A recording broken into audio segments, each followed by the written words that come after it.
السلام عليكم طلاب. وعليكم السلام. طلاب بس اريد تجاوبوني من الجروبين، جاي تسمعوني والسلايدات واضحه عندكم؟ دكتور احنا الجروب الاول واضح. جيد. الجروب الثاني؟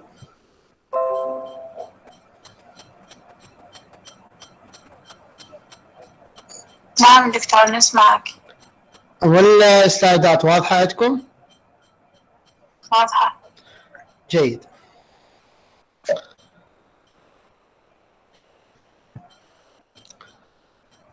طلاب محاضرتنا اليوم عن drugs for diabetes، وهذا الجروب very important group، يعني نسبة المرضى هسه حاليا والdiabetes it is so high in our country or in other countries. So it is very important to follow me with these slides and read the lecture after when I finished. So drugs for diabetes, our goals and this goal is similar to our goals in treatment of other diseases, but here it is important from using insulin or the other drugs that are lowering blood glucose levels to reduce the mortality and morbidity in patients with diabetes. So this is our goal from all these treatments. So here we have different therapeutic agents that are now used to treat diabetes. You don't have to read any one of these because we will go through all of them when we are reaching to each class separated from the others. So firstly, as a simple definition for diabetes, it is different levels of glucose intolerance. Insulin, as it is known, it is secreted because the major regulator of glucose levels in our bodies is the insulin and the glucagon, and both of them are secreted from the pancreas. So as we said, glucose levels in our bodies is regulated by the insulin and glucagon. But diabetes mellitus happens when there is a decrease or there is absolute lack of insulin that is secreted in the body. And this leads diabetes mellitus by itself is not, let's say, a very serious disease, but its complications are serious and fatal. So the patient could live with the morbidity, but the mortality rate is going to be higher due to the cardiovascular complications, nephropathies, retinopathy, neuropathies, and the other complications. So due to the high level of glucose, diabetes mellitus is not a kind of a single disease. It is a heterogeneous group of syndromes that are characterized, all of them. There is a major feature for all these diseases is the high level of glucose. Now there are different types of diabetes, or diabetes can be classified into 4 different types. We have type 1 diabetes, type 2 diabetes, what it is called gestational diabetes, and diabetes due to other causes such as genetic defects or by using medications. So let's talk briefly about gestational diabetes. It is a kind of diabetes that happens, even the onset or the first recognitions happens during pregnancy. And it is a kind of carbohydrate intolerance and could be disappeared after delivery. The most important 2 types of diabetes are type 1 diabetes, or previously was called insulin-dependent diabetes, and we have type 2 diabetes, and previously was called insulin non-dependent diabetes. So in comparison between these 2 types, type 1, let's start in 5 steps in a kind of the comparison between these 2 types of diabetes. We have the age of onset. Mainly, or most patients that have type 1 diabetes are diagnosed with diabetes during childhood or puberty, unlike type 2 diabetes, where the most patients are around 35 or older. Nutritional status: commonly with the type 1 diabetes, patients are undernourished, very thin patients, skinny patients, while in type 2, most patients are obese patients. And we will see in a minute that obesity is a major risk factor of diabetes in type 2 patients. Prevalence: most patients have type 2 diabetes, like around 90 to 95%, while on the other hand, we have 5 to 10% of the patients are recognized with type 1 diabetes. Then we have genetic predispositions. It is unlike what it is believed that there is a strong relation between type 1 and genetic predisposition. No, this is not according to the last literatures. There is a moderate connection between the genetics and the type 1 diabetes, while there is, there is a very strong connection between type 2 and genetics. The underlying cause of type 1 diabetes is that the beta cells in pancreas are completely destroyed. Even the process, it is a gradual process, but at the final stage, there is a complete loss of beta cells in pancreas. While in type 2 diabetes, there is an ability in the body to produce insulin, and still a certain percent of beta cells are active, but due to insulin resistance, that this amount that is produced in our bodies are not enough to lower blood glucose levels. So these are the major different characteristics of type 1 and type 2 diabetes. So with type 1 diabetes, as we said earlier, that mainly patients are children, adolescents, or in the young age, and this disease happens due to the absolute deficiency of insulin due to the destruction of beta cells. It is not like without these cells, without beta cells, pancreas fails to respond to glucose, even to produce the basal level of the insulin, or to produce the bolus amount or increment amounts of insulins in response to the high level of glucose inside the bodies. And these patients are at high risk to develop complications after diabetes, such as polydipsia, polyphagia, and polyuria, and finally weight lose. So as we said, and we talked about this cause, that the major underlying mechanism behind the type 1 diabetes is the loss of insulin secretion due to beta cell destruction or beta cell death. And these patients, as we said, have failure to respond or to produce the basal level of insulin, and at the same time they are failing in producing large amount of insulin in response to meals. So the basal level of insulin, it is very important to suppress lipolysis, proteolysis, and glycogenolysis, and all of them are responsible, as we said earlier, mainly type 1 diabetes patients are skinny patients or undernourished patients. So just let's take a look here in to this figure to understand more about how the insulin is produced in our bodies. So the blue line are normal subjects, and in the response, so this is this line represents the basal secretion of insulin, and this increase or this peak in the secretion of insulin, it is what we call the postprandial secretion, and this happens due to taking food and in a response to increase the level of glucose in the blood.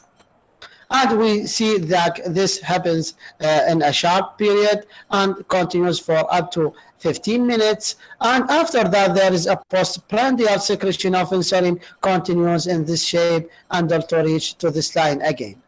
With type 1 patients, as we said, they don't have the ability to produce either the basal level or the increase in the production of insulin in response to the meals. While there is a response in the type 2 diabetes patients, as we can see here, but it is not normal, like there is no sharp increase in the secretion of insulin after meals, while there is after a while secretion of insulin, and this comparable to the postprandial, not a prandial. It is a kind of the defect in producing the required amount of insulin after ingestion of glucose. So these are the major differences, let's say, in a kind of producing insulin after the patient have a disease, either type 1, type 2, or in comparison with the normal patients or with the normal subjects. Treatment for type 1 patients, there is no any treatment for them, only exogenous insulin. Cannot be treated by any type of the other drugs that we will see in a minute. Of course, we can use insulin analogues, but these are, even some of them are now used only for type 2 diabetes. So our goal from the treatment of type 1 diabetes is to reduce the blood glucose level, to reduce glycosylated hemoglobin, and at the same time reduce the incidence of diabetes complications such as ketoacidosis, cardiovascular complications, etc. Then we have type 2 diabetes. As we saw earlier in this figure, they are producing insulin, but it is a kind of a defective in the producing the required amount of insulin in response to the different needs of our bodies. So in type 2 diabetes, we talk that there is a strong genetic relation between type 2 and genetic variations. Aging is also affecting, and we talk that about obesity, and obesity, it is a very important risk factor for patients to develop type 2 diabetes due to the increased insulin resistance. Autoimmunity disease, it is most likely related to type 1 diabetes, not to the type 2 diabetes. With the metabolic alterations, let's say in these figures, are similar to a kind of, there is a similarities between type 1 and type 2 diabetes at the beginning, but there with the long-term with the long-term clinical complications are similar between the two types of diabetes. So in general, there are two causes of type 2 diabetes. Either the patients develop with the time insulin resistance in peripheral tissues, so the bodies or our bodies are producing insulin, but this insulin or the amount of insulin is not enough to lower the blood glucose levels and enter the glucose into different organs. Or the pancreas by itself is not able to produce the enough amount, or it is a kind of combination between the two causes. With the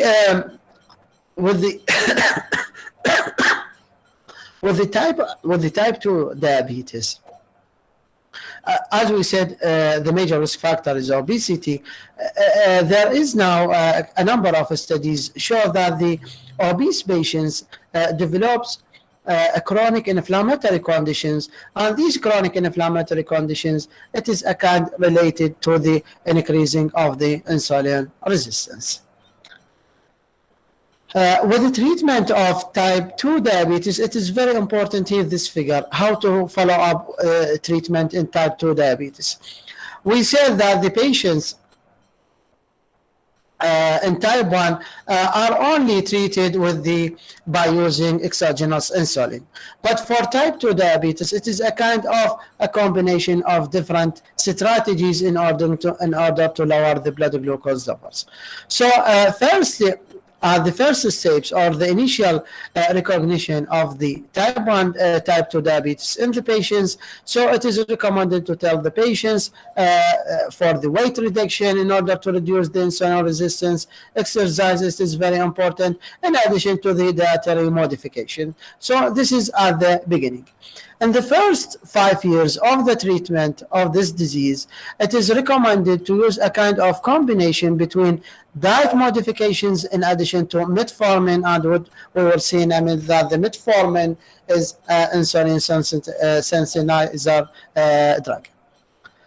While after 5 years, it is a kind of a period of combination by using drugs with different mechanism of action. So drugs that are increasing the secretion of insulin, drugs that are decreasing or increasing insulin sensitivity, or maybe sometimes there is a need to use insulin preparation. While after that, it is likely to be treated like type 1 diabetes, multiple injections of insulins.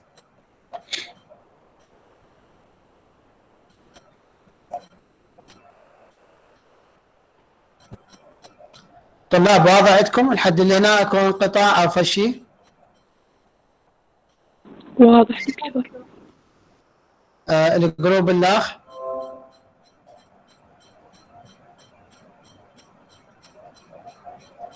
اعتقد ما اعرف الجروب الاول او الجروب الثاني. واضح عندكم السلايدات؟ الكلام واضح؟ واضح دكتور. خير ان شاء الله.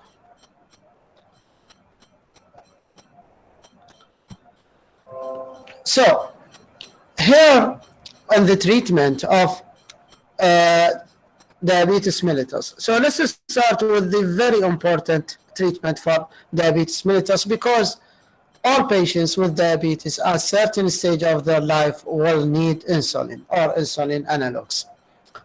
So insulin, it is secreted from the pancreas as proinsulin, and this one undergoes proteolytic cleavage in order to produce insulin, the active form of proinsulin, in addition to C-peptide. And here it is like a side note, C-peptide now it is used to measure the level of insulin, because insulin, it is not a very stable hormone.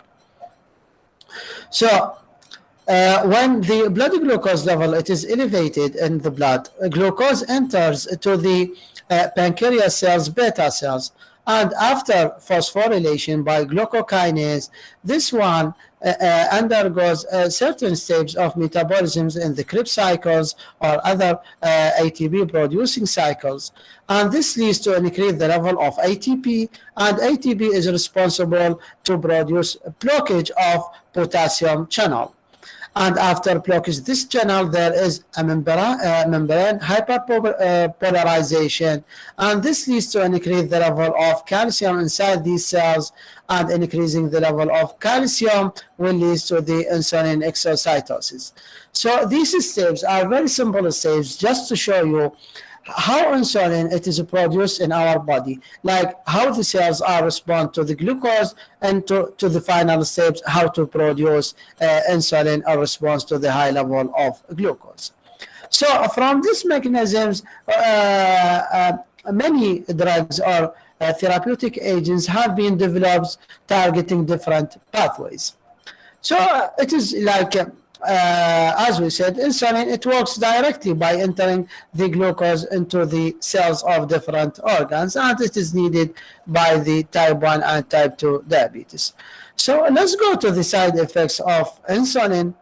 Insulin, there are many side effects. It is related to this drug, but now hypoglycemia is the most serious one, and there are other side effects are related to the hypoglycemia, such as confusion, tachycardia, diaphoresis, vertigo, anxiety, maybe headache. All of them are related in a certain way to the hypoglycemia in our bodies. Also, there are other side effects such as weight gain, local injection site reaction, and lipodystrophy.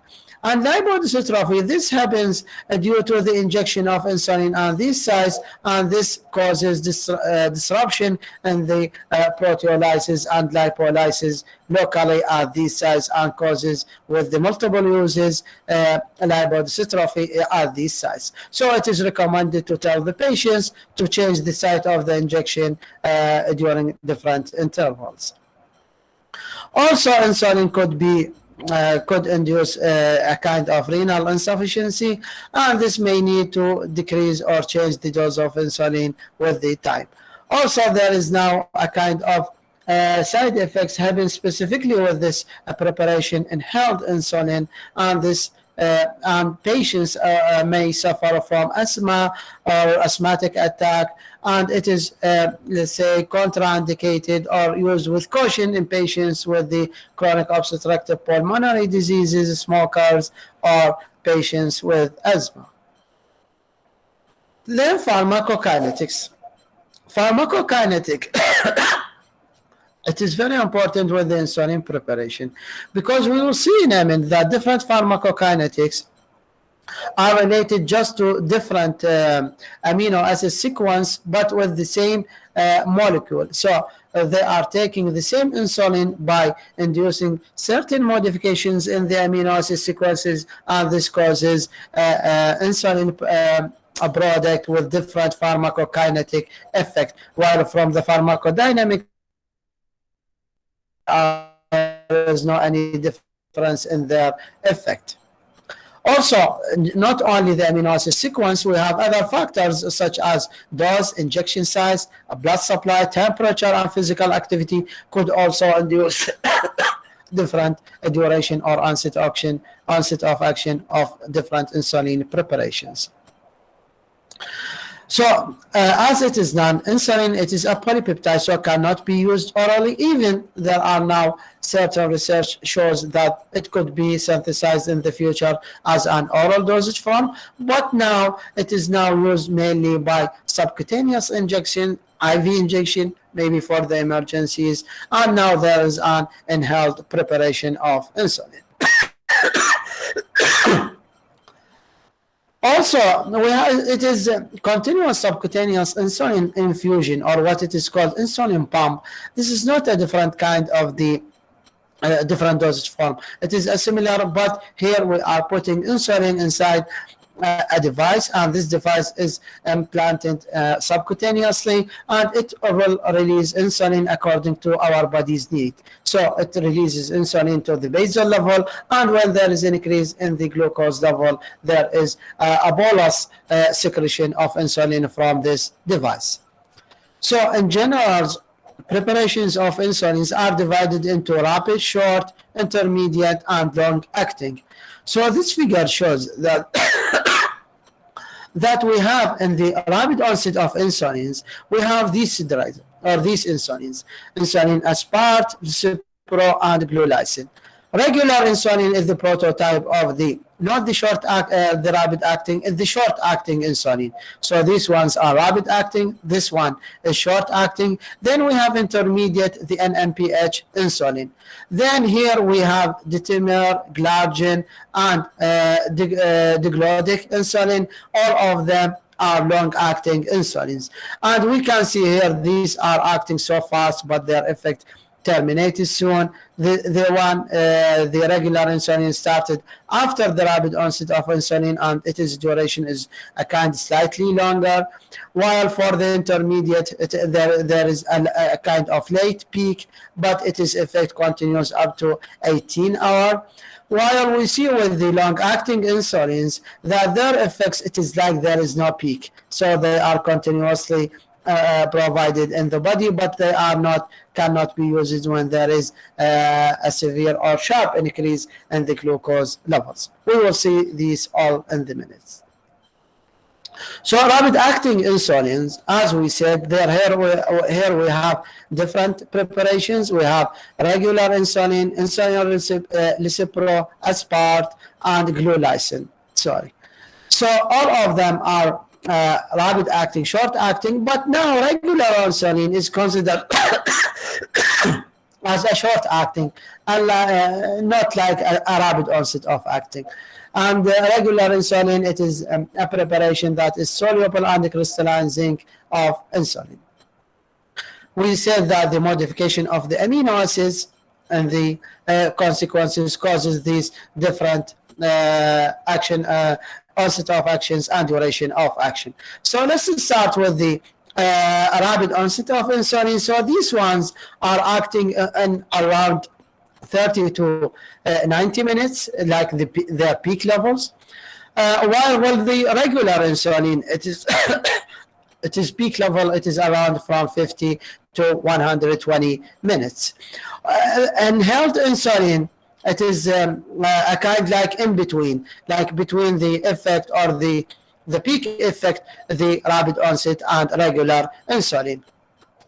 So all of them, rapid and short-acting insulins, are now used to mimic prandial, or what it is called mealtime release of insulin, in order to respond to the high glucose levels. Also, the rapid onset and short-acting insulin, it could be possible to be used in conjugation with the longer-acting insulin, depending according to the treatment regimen, and we will see this in a minute. So it can be combined with the a kind of neutral insulin or the moderately acting insulin, can be also used with the long-acting insulins. So it depends on the patient's situation. So regular insulin, because the regular insulin, it is a kind, not rapid acting, it is short acting, so it is better to be used 30 minutes before meal, while with the rapid insulins can be used in a 15 minutes before meal, while also can be used 15 or 20 minutes after meal time. All of them should be used by the subcutaneous injection, but can be used for the emergencies by the IV injections. And this one, it is now considered maybe only with the regular insulin, the most commonly used one in the emergency units. Then we have intermediate acting insulins, and here we are talking specifically about NPH insulin, and this is a neutral protamine hydrogen insulin. So it is a kind like, it is effect starts with an around, or the peak time it is around in 6 hours, unlike the previous ones, and it is effects continues up to 18 hours. So NPH now can be used to control type 1 and type 2 diabetes, but mostly it is combined with the rapid and short acting, as we said here. So it could be combined with mostly now with the rapid onset of insulin. This one can be used only by subcutaneous injection only. Then we have the long-acting insulin preparations, and we are talking specifically about these ones. Detemir-glargine and diglodic. These ones are produced by different kinds of the strategies. For the glargines, the isoelectric point of glargine is lower than the human ones, so it is precipitated at the site of the injections, and after that will be released slowly over the time. Insulin detemir, it is like preparations with a fatty acid side chain. So this side chains enhance association between insulin and albumin, and after that there is a slow release for insulin from the albumin to the blood. Where the diglodic one, it is produced by a different physiological pH, which means that this one is solutions at the physiological pH, but it will be released over the time as extended preparation. All of them have no peaks. No one of them have a peak. So all of them just produce like a basal secretion of insulin. These one can be used to treat type 1, type 2 diabetes, but cannot be used for the emergencies because their effects starts later. Then this is what we talked about, that insulin combinations. So it could be possible to combine the same or different insulin preparations in the same vial, as we said with the neutral insulin or NPH neutral protamine hydrogel can be combined directly with the regular insulin in these percentages and can be used to treat patients. Other ones, lec7 or these ones, not the regular insulin, cannot be combined in the same syringe with the other preparation, but can be used to treat the same patient. Using a combination, it is helpful for the patients in order to reduce the number of the injections per the day, but also at the time there is a risk to, it is hard to adjust the dose for each patient.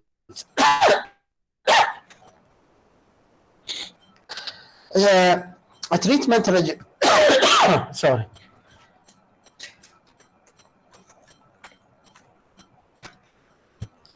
Treatment regimens, we have mainly now two regimens, the intensive therapy and standard therapy. And what are the differences between them? With the standard therapy, this one, it is used twice daily, while the intensive treatment, it is now used for 3 or more times, or three or more injections per a day.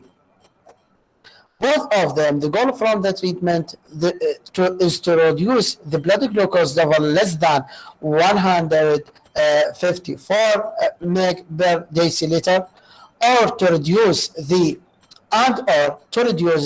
glycosylated hemoglobin to lower than 7%, and also to prevent the metabolic complications of diabetes mellitus, such as the cardiovascular complication, nephropathies, retinopathies, ketoacidosis, etc., all of these complications.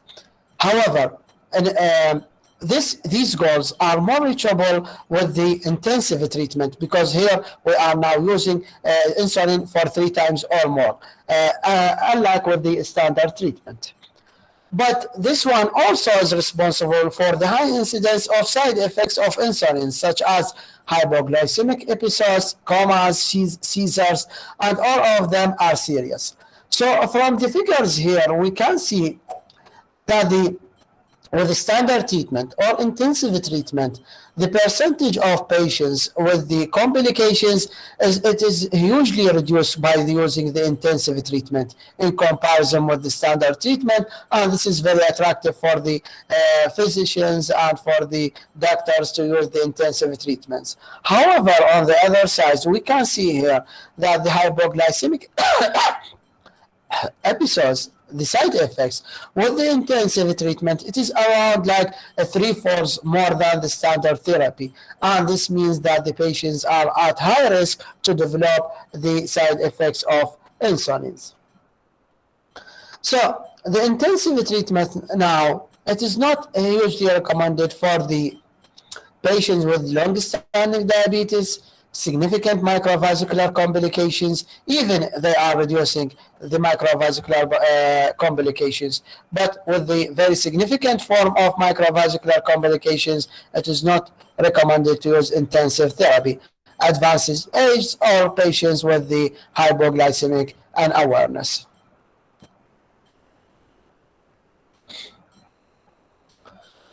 طلاب فقط أريد أشيك وياكم هسه كل شيء واضح إن شاء الله؟ يعني الصوت أو الصورة. نعم دكتور. والجروب الأخ واضح عندكم؟ واضح دكتور. جيد.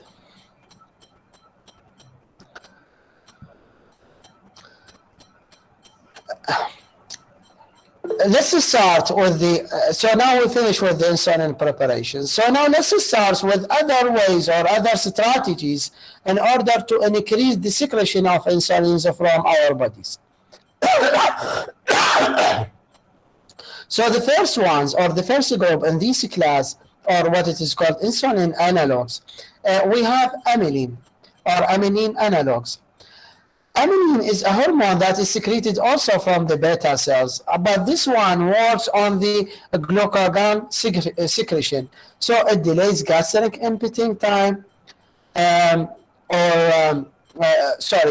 delays gastric empty. So it takes gastric emptying time will be longer.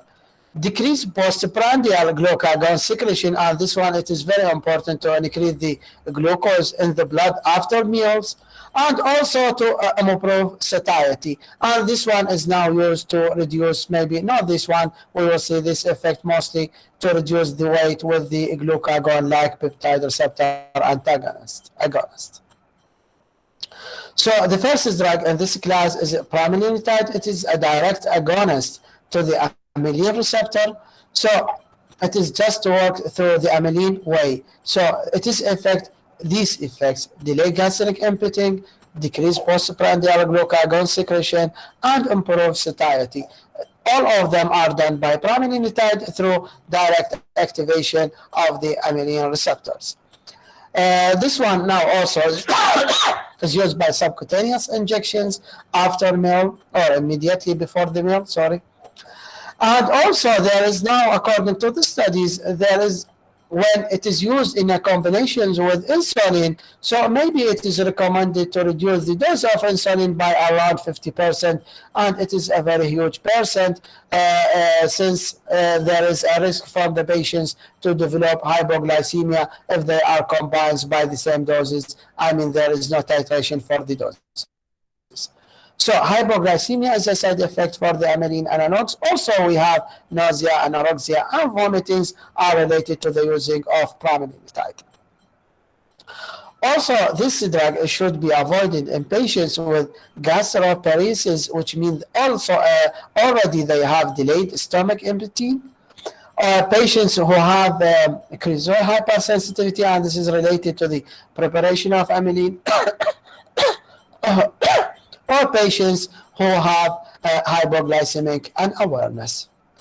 Then we have another insulin analogues, and here we have another effect. So the first ones are working through amylin hormone, while the other ones are working through incretin effect. And what is incretin effect? So it was observed that taking glucose orally induces very much higher secretion of insulin in comparison with the intravenous administration of glucose. And this is unlike what it is expected, because it is expected if you are injected glucose directly to the bloodstream will increase the insulin secretions more than the oral administration of glucose. And this happens due to what it is called incretin effect. And incretin effect happens due to the secretion of certain peptides from the gastrointestinal tracts. And here we are talking specifically about glucagon-like peptide 1 and glucose-dependent insulinotropic polypeptide, GLP-1 and GIP. And both of them are found they are responsible to produce around 60 to 70%. It is a very huge percent of postprandial insulin secretion. So they are affecting on insulin secretion directly from the gut. So in response to the entrance of glucose to the guts, they are produced from the guts, and they are regulating insulin secretion from the pancreas. So they are very important in regulating insulin secretions. After discovering this effect, many drugs have been developed, and here we are talking about albiglutide, dulaglutide, exenatide, liraglutide. This one is now available here, lixisenatide, and semaglutide. All of them are GLP-1 receptor agonists. They are working up on one peptides and are now used for type 2 diabetes, unlike the amylin analogues that are now used for type 1 and type 2 patients. Liraglutides, and I told you this one is now available. It is a very important drug, has been found to reduce the risk of cardiovascular events, specifically in patients with type 2 diabetes. And also now it is used for the weight reductions, because as we will see in the minute, their effects is a kind of a similar effects between the synthetic amylin analogues and the glucagon-like peptide receptor agonists. Also, there are now available a kind of pre-mixed preparations, which means there is a mixed preparation between these agents in addition to the insulin. But of course, here it is very important to notice or watch the patients to the develop of the side effects.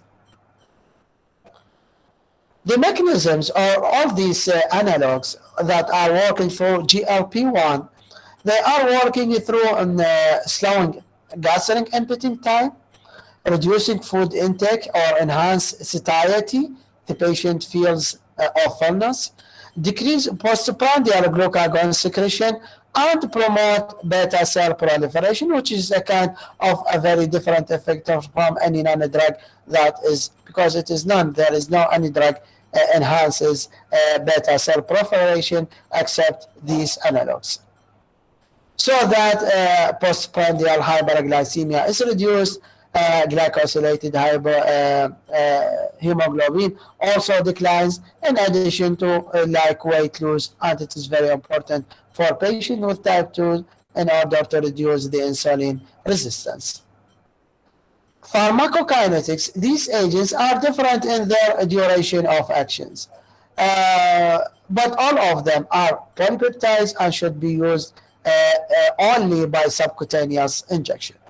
So some of them are working or are now used by once weekly administration, such as epiglutide, dulaglutide, and semaglutide, while others can be used as a once daily administration with specifically, let's say, with the liraglutide. Then we have the other preparations that can be changed according to the not according to the drug, but according to the formulation, as we see with the exenatide, which is available in two dosage or in two preparations. One of them is short acting twice daily, while the other one it is extended release preparation, which needs once daily or once weekly administration. All these patients, in addition to the maybe to the amylin analogs, should be used with caution or maybe contraindicated with patients who have severe renal impairment. In addition to the hypoglycemia, that this agent could induce hypoglycemia, they could induce also nausea, vomiting, diarrhea, constipation, and these are due to their secretion, or it is a kind of their local effects on the gastrointestinal tract, and it is similar to what we saw with the amylin analogs.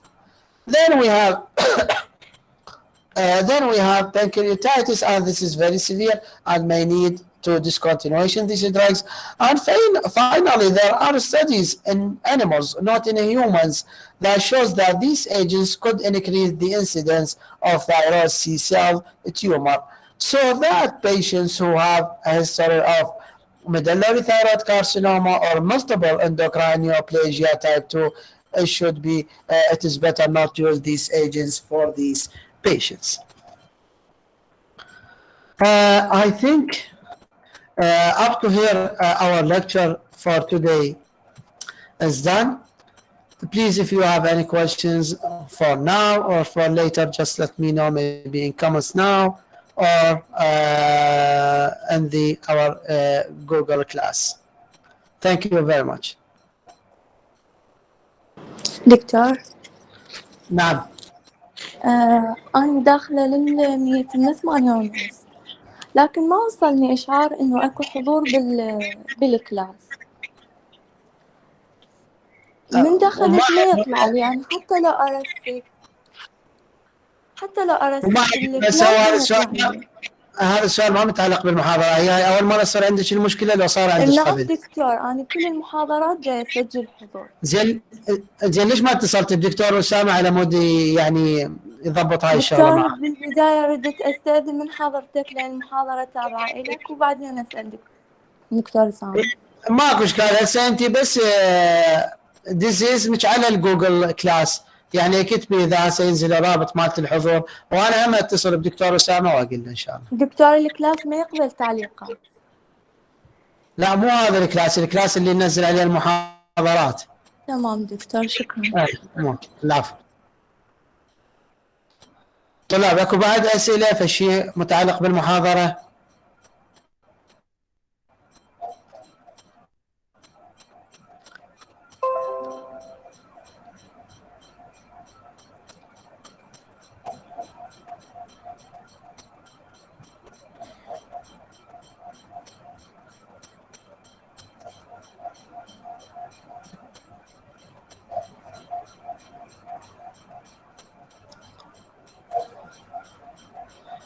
إذا عندكم أي سؤال بس أنطوني علم وأنا إن شاء الله أجاوبه هنا أو بالجوجل كلاس.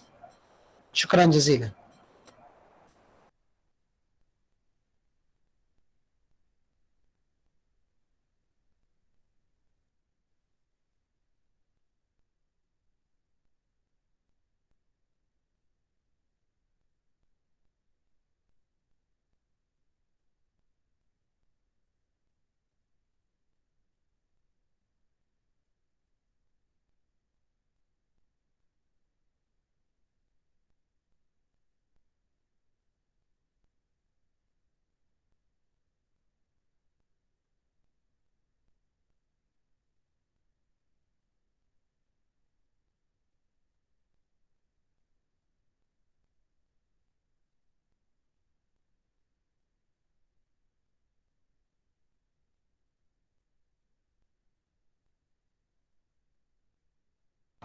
طلاب منو بتول علي عباس؟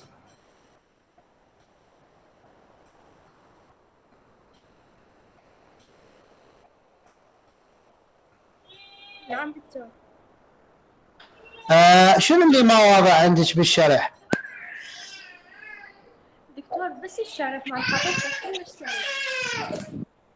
يعني انا ما اعرف جاي احكي على كيف وما اعرف يعني بس انت شنو اللي بالضبط عندك يعني اذا اكو شيء ما واضح او هذه يعني هذا تعرفين هاي اكو ماده ويعني اكو معلومات لازم تنطي بالمحاضره فاحنا نمشي على يعني كمعدل يعني اذا اكو طالب شويه مثلا يعني يشوف الشرح سريع او هذه بس اذا عنده مثلا اسئله خاصه عن موضوع معين او هذه يعني ما لحق اثناء الشرح ممكن اشرحها له مره ثانيه بس اذا اخر وقت الشرح اكثر من هيك ما نلحق طلاب نمشي بالماده لان تعرفون الوقت قصير وهذا سيلبس يعني لازم يعني نتماشى معه.